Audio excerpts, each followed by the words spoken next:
Exactement, chers amis, je vous souhaite bien le bonjour et aujourd'hui, je vous emmène à la découverte d'un patrimoine industriel disparu et notamment à Tracy-le-Mont pour découvrir le musée de la brosserie. Savez-vous qu'à la Belle Époque, période allant de 1870 au début de la Première Guerre mondiale, durant laquelle le savoir-faire français brillait à l'international, se fabriquaient à Tracy-le-Mont les brosses pour toutes les élégantes du monde entier. Ce sont 9 usines qui fournissaient le monde entier de brosses de toilette, comprenez brosses à cheveux et brosses à dents, mais aussi des brosses à chaussures ou encore des brosses à chapeau. Les deux plus connues sont les usines de la famille Lonen, dont le fils Charles fut maire du village, une place porte d'ailleurs son nom, et la fabrique Commelin et Brenier, issue du mariage de monsieur Commelin et de mademoiselle Brenier, eux-mêmes issus de 2 familles, œuvrant dans la brosserie. Leur usine restera en fonction jusqu'en 1955. Il faudra attendre 2016 pour qu'une bande de passionnés réhabilite le site en musée et en tiers-lieu artistique. L'une de leurs originalités est de proposer un musée ambulant, permettant ainsi la découverte de leur association dans beaucoup de manifestations alentours.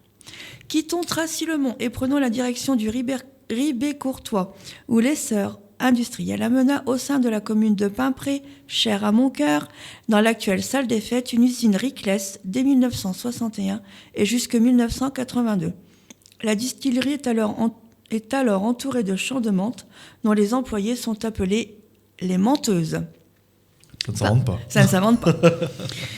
Partons maintenant dans le petit village de Cuise-la-Motte, où l'usine d'optique Colmont et compagnie s'implanta en 1864, où la création de jumelles de spectacles, opéra ou théâtre, puis militaire, perdurera jusqu'en 1972. Reste la cité Pont-Chevalier, maison d'habitation des ouvriers, comme trace de cette activité. La plus célèbre dans notre Picardie chère à notre cœur est pour moi le familistère de Guise dans l'Aisne, où un certain monsieur Gaudin, inventeur du célèbre poêle en fonte, a regroupé sur un site unique habitation, loisirs et lieux de travail. Cet ensemble comprend principalement 3 immeubles d'habitation de 4 étages, chacun muni d'une cour intérieure couverte par une verrière, ainsi que des bâtiments abritant écoles et théâtres, des services collectifs, comme une buanderie, des bains, une piscine, un économa, un kiosque à musique et un jardin, ce qui pour l'époque était totalement révolutionnaire. Et si vous passez par là, je vous invite réellement à aller visiter ce lieu qui est un témoignage vraiment poignant de cette époque. Bon nombre aujourd'hui ont disparu et ont fait les grandes heures de l'industrie locale.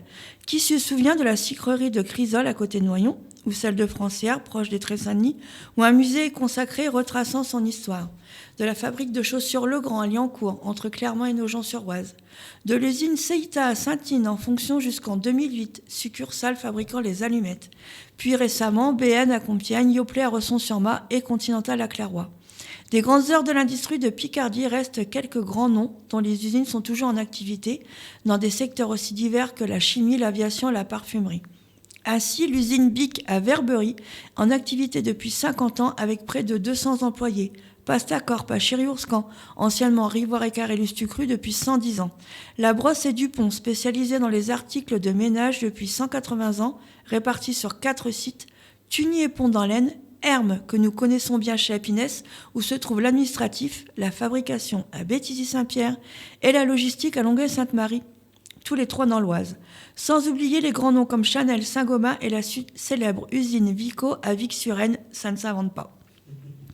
Vous l'aurez donc compris, la Picardie n'est pas qu'une terre agricole, mais aussi industrielle, et sa situation géographique, proche du bassin parisien, a favorisé l'implantation de nouveaux sites logistiques. Je vous souhaite une excellente soirée et je vous donne rendez-vous bientôt pour une nouvelle balade à travers de notre magnifique région.